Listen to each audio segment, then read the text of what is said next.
Bonjour et bienvenue dans cet atelier. Aujourd'hui, je vais vous parler de la création de vidéos engageantes en se basant sur les enseignements clés de l'étude 2024 qui a été réalisée par la société TechSmith.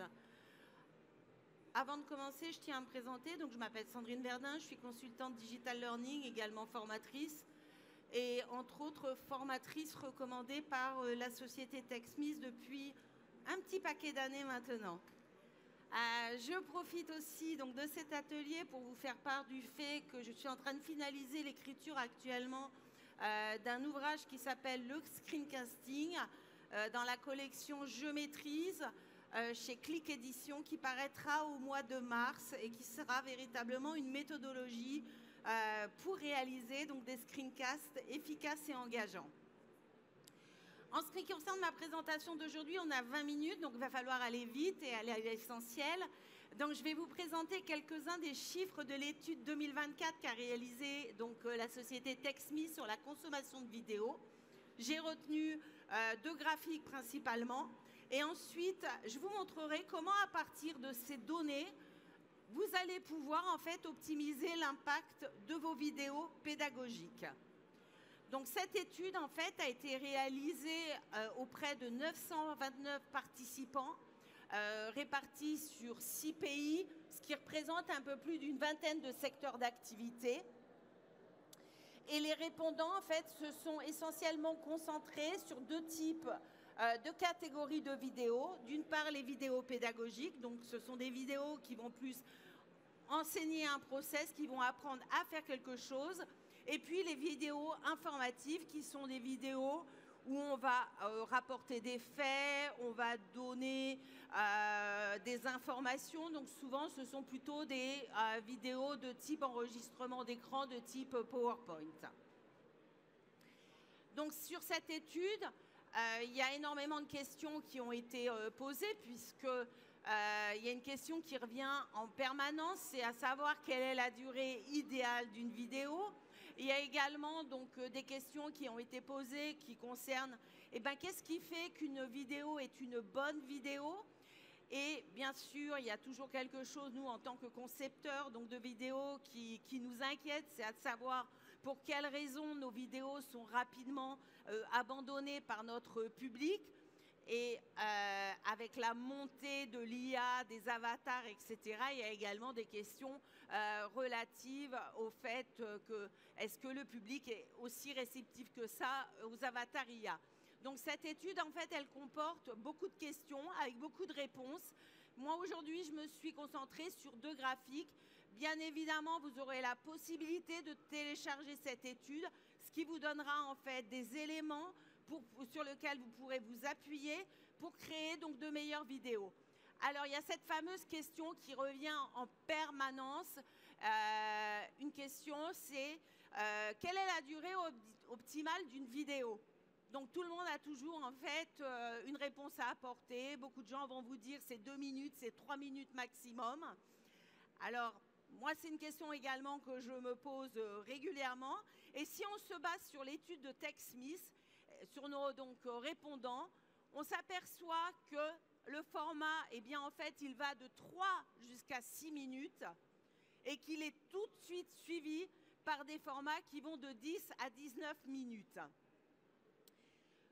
Aujourd'hui, ce qu'il faut regarder, ce n'est pas la durée de la vidéo. Il faut arrêter de chercher une durée universelle. Moi, ce que je vous dirais en tant qu'experte en screencasting, c'est qu'il va falloir que vous adaptiez votre durée à chacun de vos contenus et surtout à votre public. Parce que si vous commencez à partir du fait qu'il faut que ça tienne dans les 2 minutes, vous allez passer très très vite sur certains aspects et résultat, en fait, la promesse ne sera absolument pas tenue. Et à mon sens, le plus important, c'est de tenir la promesse de sa vidéo. Privilégiez toujours la qualité à la quantité. Un autre graphique qui a retenu mon attention concerne en fait les caractéristiques les plus importantes de contenu visuel. Bien évidemment, la qualité audio dans une vidéo, c'est un élément clé. Si la qualité n'est pas au rendez-vous, c'est un facteur de décrochage. À partir du moment où vous avez la présence d'une webcam, il va falloir s'assurer à ce que la séquence soit de bonne qualité. Ensuite, la présence d'éléments graphiques professionnels qui va être un élément également clé. Je vais vous montrer tout de suite après. Ça peut être la présence d'une introduction professionnelle, d'une conclusion aussi professionnelle, puisque une vidéo, c'est un peu comme un film. Il y a un générique de début, il y a un générique de fin. On annonce ce qu'on va présenter et on va conclure en faisant également un appel à action sur d'autres vidéos. Autre élément important, ça va être la présence du présentateur ou d'un avatar à l'écran. Donc là, je vais vous apporter un début de réponse. C'est vrai que dans cette étude, il y a également eu ce questionnement, est-ce que je préfère avoir un vrai présentateur? Est-ce que je préfère avoir Sandrine ou l'avatar de Sandrine? Clairement, plus de 80% des gens préfèrent avoir Sandrine, même si elle bouge dans tous les sens, parce qu'il y a cette connexion humaine. Mais bien évidemment, la partie avatar va continuer donc à augmenter. Ça présente également des avantages, mais ça ne veut pas dire qu'on doit toujours être présent à l'écran.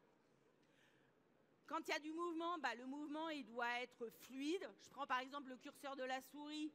Si c'est saccadé dans tous les sens, c'est un facteur distracteur. Donc, s'assurer effectivement que le mouvement soit fluide. La présence de marqueurs d'attention. Donc, c'est quoi un marqueur d'attention? C'est le fait, à un moment donné, de vraiment pointer sur un élément. Si, par exemple, je dis qu'il faut cliquer sur le menu partagé, je vais rajouter une flèche en disant « Attention, tu cliques sur ce menu ». Je vais faire en sorte que la souris suive bien. Et puis, je vais faire un zoom. Ce n'est pas la peine de capturer la totalité de l'écran si, finalement, c'est un point en haut à gauche de mon écran que je veux montrer. Et puis, autre chose qui est important, c'est les textes à l'écran, la présence de texte à l'écran. Bien sûr, tous ces éléments ont leur importance, mais aujourd'hui, j'ai choisi de me focaliser sur quelques données. Encore une fois, l'étude, elle est disponible, donc ça vous donnera des éléments pour vous orienter. Ce que je propose maintenant de faire, c'est donc de vous montrer très rapidement un exemple concret. Pour ce faire, je vais donc passer sur Camtasia, si ça veut bien passer. Alors, je vais dupliquer. OK. Donc, ce que j'ai ici, c'est un enregistrement d'écran brut que j'ai fait avec le logiciel Camtasia. Voilà, donc j'explique ma petite sur le bouton procédure. partager en haut à droite Si on de n'entend votre pas l'audio, c'est pas bien grave. Donc j'ai ma petite procédure. D'une part, j'ai une première piste sur laquelle je vais retrouver mon enregistrement d'écran. Deuxième piste, je retrouve ma bouille. Moi, je n'ai pas choisi un fond vert, j'ai choisi un fond bleu. Ça n'a pas beaucoup d'importance. Et on voit que sur la piste 2, j'ai donc la webcam et également l'audio avec la possibilité de les dissocier. Je ne vais pas les dissocier parce que je ne voudrais pas à un moment donné désynchroniser. Donc, c'est un enregistrement qui explique la procédure, comment je partage un design Canva. Donc, finalement, ici, j'indique qu'il faut cliquer sur le bouton partager, mais je monte tout l'écran. Donc, moi, en tant que public, je ne vois pas forcément ce qu'il faut faire, même si j'ai la voix qui accompagne. Donc, je vais déjà essayer d'améliorer ça. Vous notez également que ma souris, elle est toute petite. Donc là, en termes de visibilité, ce n'est pas top. Première chose que je vais faire dans Camtasia, je suis dans le logiciel de montage. Je vais aller au niveau de la fenêtre de propriété. Là, je lui dis déjà que je sélectionne le bon élément, ça serait pas mal. Voilà, je vais juste désactiver cette partie. Je vais aller ici et je vais dire à ma souris... Voilà, allez, je vais la passer carrément un peu plus de 1000. Donc, vous voyez déjà que le curseur de ma souris est beaucoup plus gros. Derrière, c'est du vectoriel, pas de souci, je n'aurai pas de pixelisation. Cette souris, elle est toute blanche, donc finalement, je ne la vois pas très bien. Donc, je peux encore l'améliorer. Au niveau donc, des effets de curseur, je peux tout simplement en fait rajouter, par exemple, un effet de type couleur. Là, ma souris, elle est passée jaune. Si j'ai envie de la passer en vert ou n'importe quelle couleur, tiens, on va dire en violet, je peux la passer. Bon, là, c'est vrai que c'est pas top si je choisis le violet parce que quand on change la couleur de la souris, il faut vraiment que ce soit contrasté avec le fond. Bon, encore une fois, on a très peu de temps, donc je vous montre un petit peu les possibilités. Je peux également donc lui rajouter par exemple une ombre. Voilà, donc du coup, on la voit. Déjà là, ma souris, je la vois déjà beaucoup mieux. Donc dans cet exemple précis, j'indique à mon public qu'il va falloir qu'il clique sur le bouton partager. Eh bien, avec Camtasia, je peux également rajouter ce qu'on appelle donc des marqueurs d'attention. Donc les marqueurs d'attention, je vais aller dans les annotations par exemple, et dans les annotations, je vais retrouver un certain nombre d'éléments. Je vais avoir donc des légendes avec des flèches, je vais avoir des flèches, des formes, des flous aussi, puisque sur certains, et d'ailleurs c'est le cas dans mon projet, il y a des informations qui sont sensibles, par exemple il y a mon adresse email, etc. J'ai la possibilité de mettre des annotations de type flou pour cacher ces informations qui sont sensibles, puisque c'est également des choses auxquelles vous devez faire attention, c'est par rapport à des données qu'on pourra avoir, des données donc privées, personnelles. Donc là je vais rajouter juste une petite flèche comme ceci là, que je vais mettre ici, que je vais pouvoir donc réduire comme ceci. Voilà, je vais la positionner là, parce que là, par exemple, je vais la mettre là, parce que je voudrais dire qu'il faut cliquer sur le bouton. Bien sûr, cet objet, cette flèche peut lui changer sa couleur, puisque dans une vidéo aussi, il faut penser à être harmonieux. Le professionnalisme passe par l'harmonie par rapport à votre charte graphique. Donc si moi j'estime que ma charte graphique, dans ce cas précis, c'est ma charte graphique des tutos Camtasia, je vais pouvoir aller sélectionner directement les couleurs. Donc là, j'ai positionné une flèche pour dire, voilà, il te faut cliquer à cet endroit-là. Ma flèche, elle n'est pas super jolie, donc je peux bien évidemment l'améliorer. Par exemple, en lui rajoutant un fondu pour qu'elle apparaisse avec un fondu. Je pourrais également lui mettre un effet visuel un peu plus sympa avec, par exemple, une ombre. Oups, elle est ici, ma flèche. Et cette flèche, bien sûr, je peux la paramétrer comme je veux. Je peux lui mettre un contour de couleur si je le souhaite. Comme ceci, voilà. Donc, j'ai déjà un élément qui est plus sympa. Bon, là, je ne vais pas relire mon truc, je vous montre un peu le principe. Après, le but, c'est que je vais expliquer qu'il faut cliquer, par exemple, au niveau du champ email. Donc, cette même flèche, je vais pouvoir dire, à un moment donné, la flèche, je veux qu'elle se retrouve ici. Donc, je vais le faire de manière très, très simple. Je ne vais pas créer une deuxième flèche. Je vais tout simplement la faire bouger en allant chercher une animation personnalisée comme ceci. Et là, je vais glisser tout simplement ma flèche, par exemple, par ici. Et je vous montre le résultat. Et vous voyez, c'est super simple avec Camtasia pour pouvoir faire quelque chose d'assez sympa. Est-ce que je l'ai bien fait? Ouais, je suis allée plus... Voilà, on va voir la flèche bouger. Hop. Donc, avec Camtasia, j'ai vraiment toutes ces possibilités. Donc là, je vous montre un exemple de marqueur d'attention. J'aurais pu rajouter du texte. J'aurais pu mettre un mouvement d'esquisse autour de mon champ.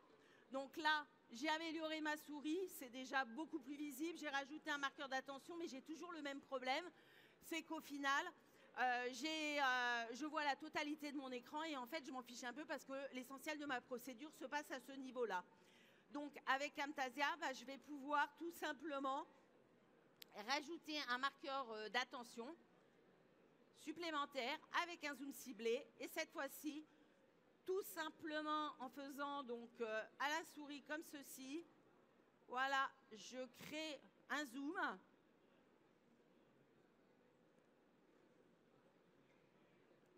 Et donc là, j'ai bien donc mon zoom qui se fait et je marque bien l'attention sur la zone. Si tout de suite après, je veux revenir à mon état normal, il suffit de recliquer ici, voilà, et hop, je reviens en arrière.